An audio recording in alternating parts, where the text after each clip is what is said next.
A dynamic leader with a heart of gold and a huge helping hand. Today's guest has been on the top of the corporate ladder with great successes, but is no stranger to heartache and pain. Stay tuned to hear her incredible story. What superhero do you relate to most? I'm so curious. Why?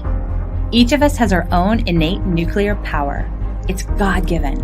And yet we're all out here wondering, searching, forgetting, and suppressing. I know I was. It's okay, no judgments here. But I am going to get real. As a life and career coach, it's kind of my job. And you chose the show, so no one is forcing you. But the force is real. And the question I really want to ask is, what's your superpower? I'm Sharon Davenport. I've been called a real-life Wonder Woman. This show is designed to activate you alongside other superheroes. It's time that you arise, put your cape on, and fly.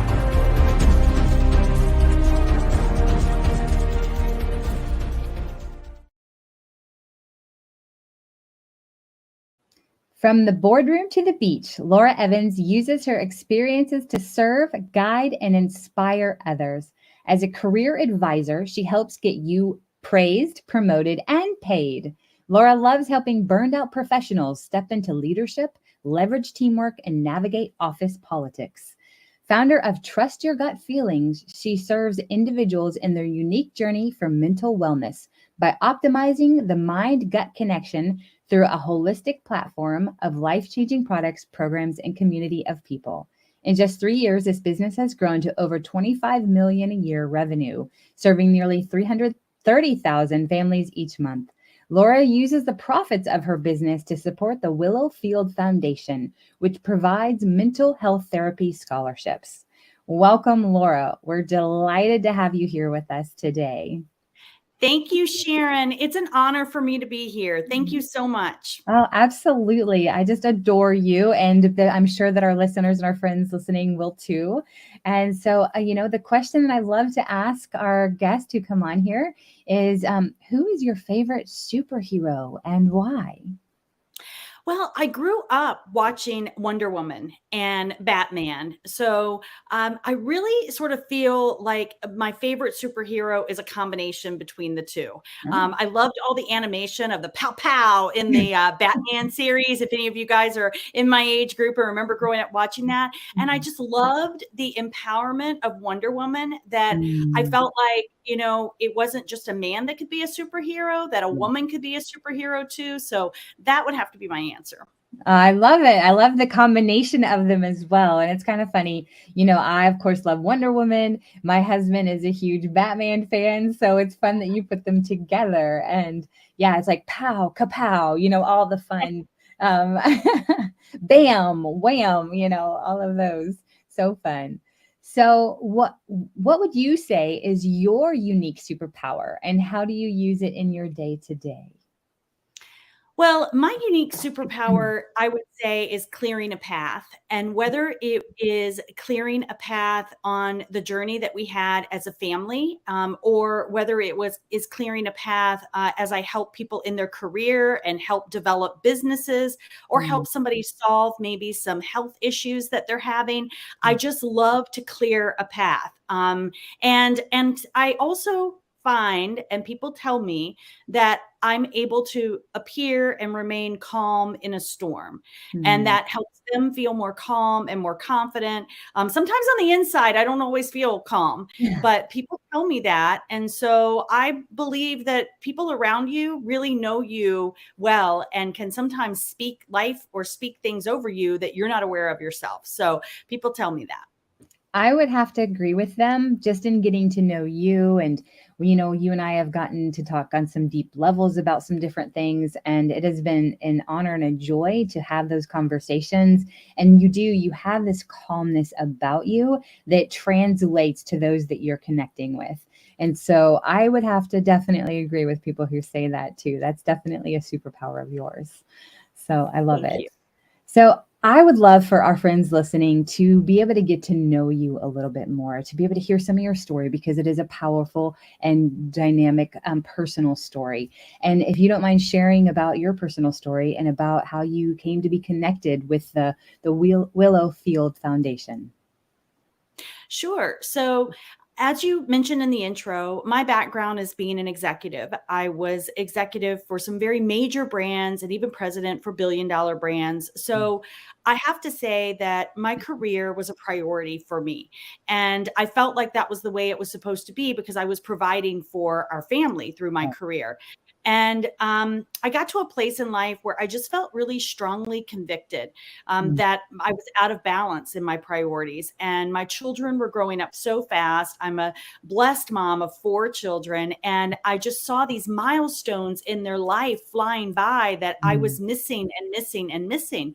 And so I listened to that conviction of that I needed better balance. And I took a step in obedience to that of walking away from my career in a prime time of my career. wow. But I just trusted and believed, and I'm very faith based, and I trusted and Mhm. believed that God had a better, bigger plan for me, and I Absolutely. was just going to follow. And I knew my family was something that He had given to me, and that that was absolutely a priority and should be a priority in my life. Yeah. So why I set that up is because within a year and a half of me walking away from my corporate position and being available more as a parent, building a business independently at home, one of Mhm. our teenage daughters attempted suicide, Mm, and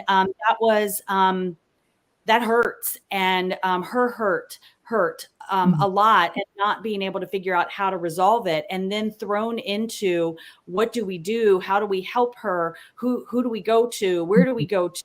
And we went through this journey as a family, and thankfully I will shortcut it real quickly to say this daughter's doing super well. She is at a university, she's studying to be a plant biologist, and Oh, she is doing really, really well. But it was her journey of healing around having been sexually abused and trafficked. And that's mm, right. We lived in a normal neighborhood, and these things happen in normal neighborhoods. This is wow. not just something that somebody's kidnapped, or what you may see. It happens normally. She never spent the night away from us. She was not with someone that had any kind of abuse record or was on any kind of a list. He was Mm, the most popular dad in the neighborhood. It was mm, her best friend's dad, and he used all of the children in inappropriate content creation and also abuse. So, so this journey for her, finding a mental health therapist that she connected with, was such a critical piece of the journey. And in fact, several times, I mean, we went through 6 different therapists, and several wow. times she wanted to walk away and say, no, I don't fit this one. I don't like this one. I don't feel comfortable telling my stuff to this one, or they don't get me. Mm, I don't need it. I don't want it. And I was very clear on, no, you do need someone you can talk to. And maybe it's not that person, but we're going to find the person for you. And that's my encouragement to parents in general, is find the right person that your child can connect with if your child needs therapy and someone to talk to. yeah. So we sat down, we picked out someone, and long story short, they created a great relationship. And my daughter's story of what she had been through, and she did prosecute her abusers. Every survivor's journey is different. Her choice Wow. was to prosecute in order to save other children that were at home. So she Incredible. prosecuted her abusers, and we did see justice in our proceedings. Mm, But she inspired this therapist to create a foundation that would provide mental health therapy scholarships for other especially abused children who didn't have access, because right. out of all the children that were abused in this situation, many of them did not have parents that could afford to go to whatever therapist they need, or that could encourage them to go seek therapy. And so my daughter was super grateful for what she had available, Right. and wanted to pay it forward. And that's what the Willowfield Foundation is. So that's what led us to it. Wow. Well, for those of you listening, that was a lot packed in there, right? Did you guys follow all of it? I mean, talk about from the corporate world and living at the top of your game. Excuse me. Choose deciding to step away while you're at the pinnacle of that to invest in your family. Which, Laura, that's what's so incredible is that it's really, you listened to the voice of the Holy Spirit. You listened to the promptings of God to do that, because you may not have been available to be able to be there for your daughter in the way that she needed during that time and all of those proceedings and everything that happened. Because we've talked a little bit more about this, the trial and all of this stuff, and that is a very stressful, very involved experience. And if you hadn't done that and stepped away from your corporate job at that time, you may not have been available to be able to walk through that with her to the extent that I know that it took. And so Right. I commend you in doing that and just in listening. So guys, those of you that are listening, if you are feeling like that you need to step away from something that you're involved with right now, or that you need to step into something that's calling you, don't hesitate. Take that next step. Take that action, because that's God. He's showing you, and you'll quickly learn, probably whether that was the right decision or not. And sometimes we do think it is, and we step into something, but that's where we have to trust that God's got us every step of the way too. So I just commend you in doing that. And wow, and what a beautiful thing that out of your heartache and out of your experience and your daughter, she's brave. And I have so much respect for her in telling her story and going after those that harmed her and so many others. That takes a tremendous amount of grit and courage. So, wow. Yeah. So you've touched on it just a little bit, and I'd love to just hear from you a little bit more about this. But how has faith, been there and brought you through this journey and in your experiences in life in general? How has that come into play for you? Yeah, I think all of us would love to say anytime we felt that prompting, that we followed that prompting, and we've led that kind of spirit-filled journey in life of surrendering to the next thing, the next right thing that we feel prompted. But I can assure you that that is not my whole story. My life is not littered with that. And it doesn't matter where you are, anyone that's listening, in where your journey is.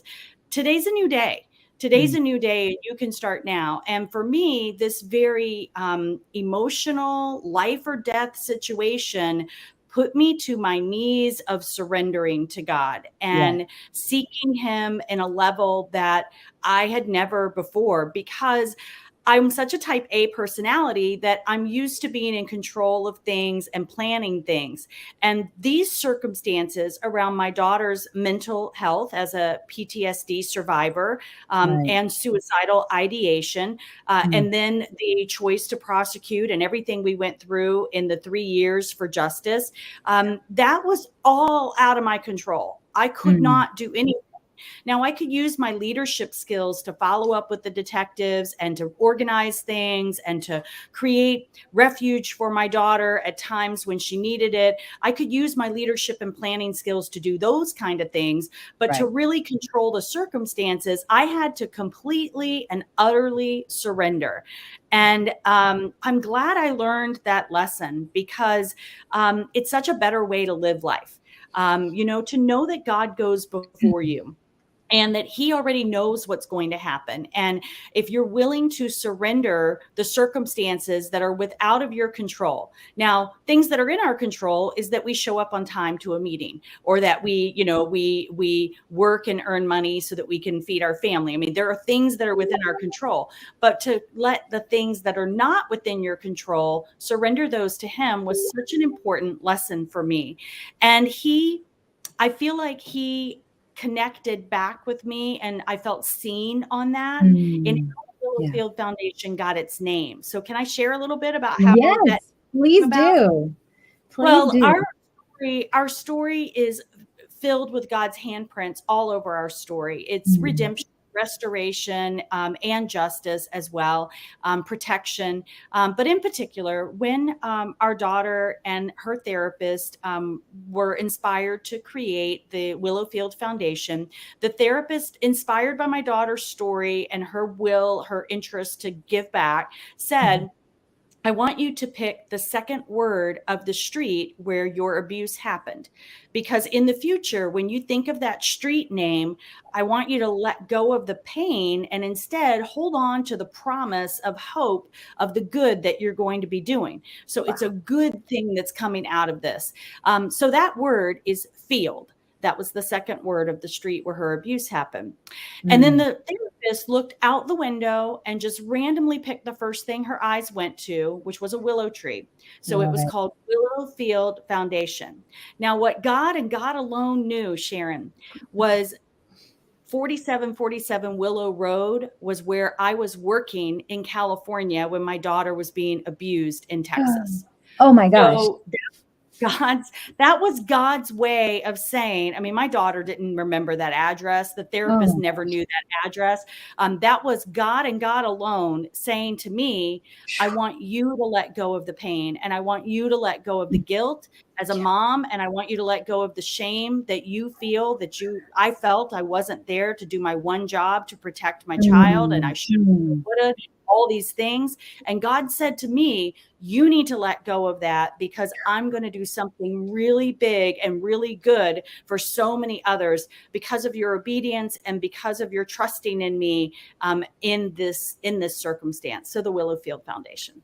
Oh my goodness, Laura, is that not just our God?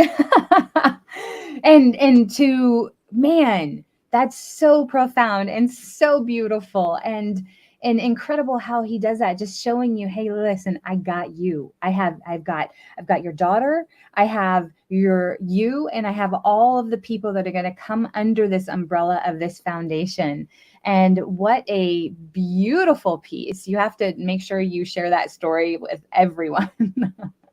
Because that is just absolutely beautiful and incredible, and just like our God to do that. So, and so through this whole process, you've shared, your daughter is doing really well. She's doing fantastic in college. But I know it also, you have 3 other daughters, and you have your husband, and you have, your family. So how is your whole family doing after dealing with this experience and this journey? How are they doing today, if you don't mind sharing? Sure. Everyone's doing well. We have 2 grandbaby girls that have been welcomed into our family, and we've got a grandson on the way. And we've got our youngest son is in college at Michigan State University, and thank God he was protected in some recent incidences that happened there. And so we are doing well. And there's no question it brought us closer together as a family as well. And we are all very passionate about this foundation. And we all contribute on birthdays, on holidays, all the kind of things. We are telling people, don't give us gifts, send money to the Willowfield Foundation, because we just want to be able to see it reach more people. I love that.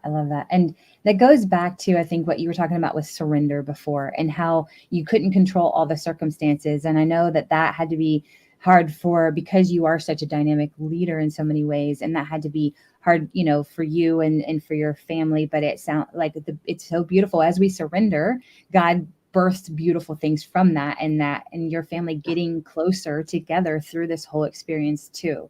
So there's, and I love how you're choosing to see the gifts and the joys, excuse me, from the tragedy and the experience that you guys have overcome. So, so precious and so beautiful. But so, for our friends listening, some may be currently dealing with something similar. having, whether it be a mental health journey of with suicide, or whether it's with somebody who is, they know that has been molested or trafficked or something along those lines. And I know those are kind of two different situations, but in your situation, they have kind of come together. So for those of our friends that are listening who may be experiencing something similar, or have somebody that they're walking through this with, what would you share with them through this? Well, get help. Talk to someone. There is now, I've been actively involved in an organization called NAMI, the National Alliance for Mental Illness. And thankfully, due to the advocacy that organization has done, we have helped create a 988 number. So instead of a 911 number for emergency calls, there needed to be something for a mental health crisis, because an emergency that has potential criminal affiliations is a very different response than someone that's having a mental health crisis. Absolutely. So 988 in particular is a suicide hotline. So it's easy to remember. 988. And I would just encourage, those phones are staffed with experienced, caring staff that will be a resource to talk to through things like that. There are also hotlines for abuse, and I also speak on ending the silence to high schools about suicide prevention. And one of the things that I encourage the high schoolers to do is, they usually know, your friend has usually said something to you or indicated something to you.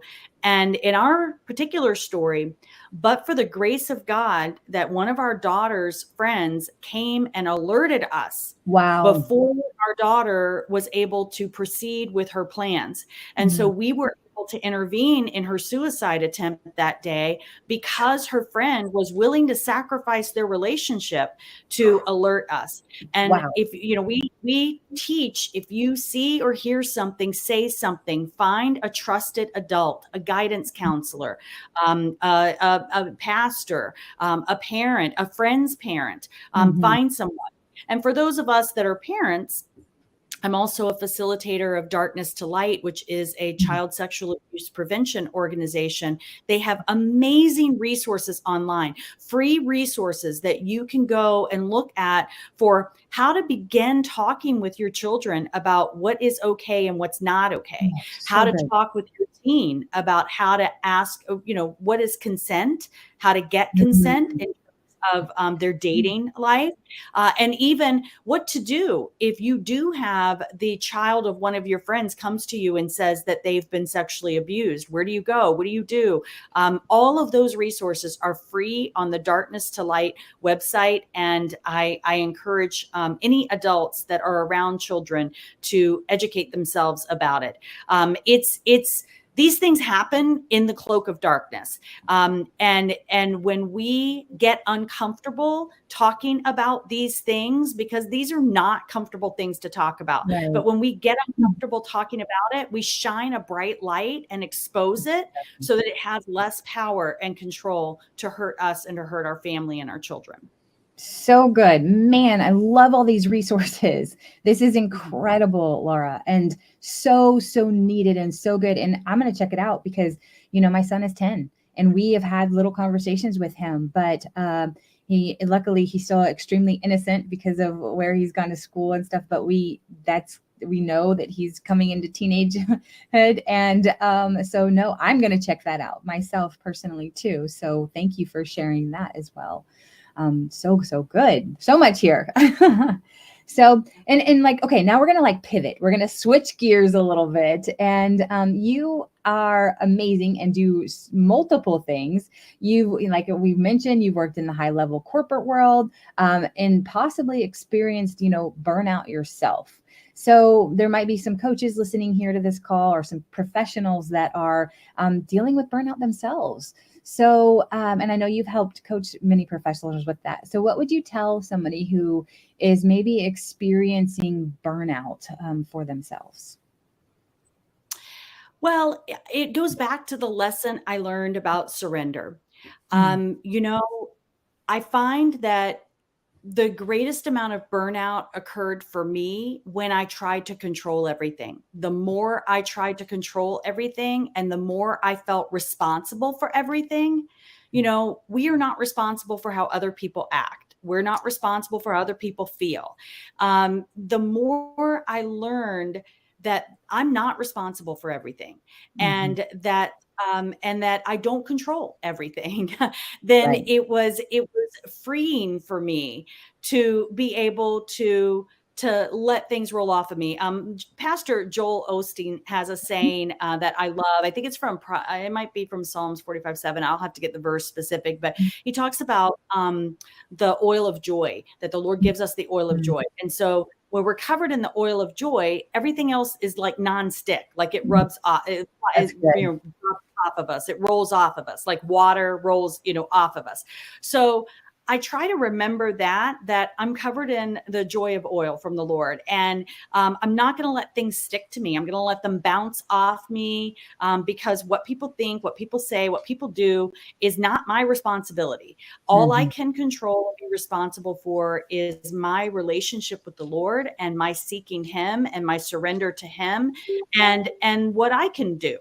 And so that has helped me not be as burnout as I used to be.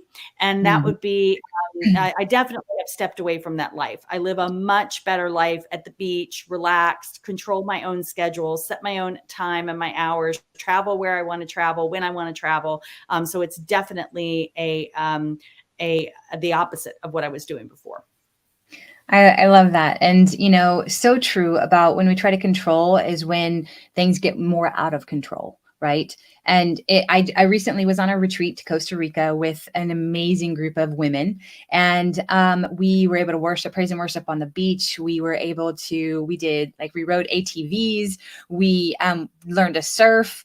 It was such an incredible time. And then we had time to relax, time to worship, like I said, worship, and then also to journal and to think, and then time together to go deeper with one another. And everybody had a breakthrough. But one of the things that was really hard at first, but such a relief, was that the incredible Tamara Andress was the one. She put the retreat on, and she actually said, and we were like, okay, what's our schedule? She's like, you're gonna know when to show up and what to wear, and I'll tell you before.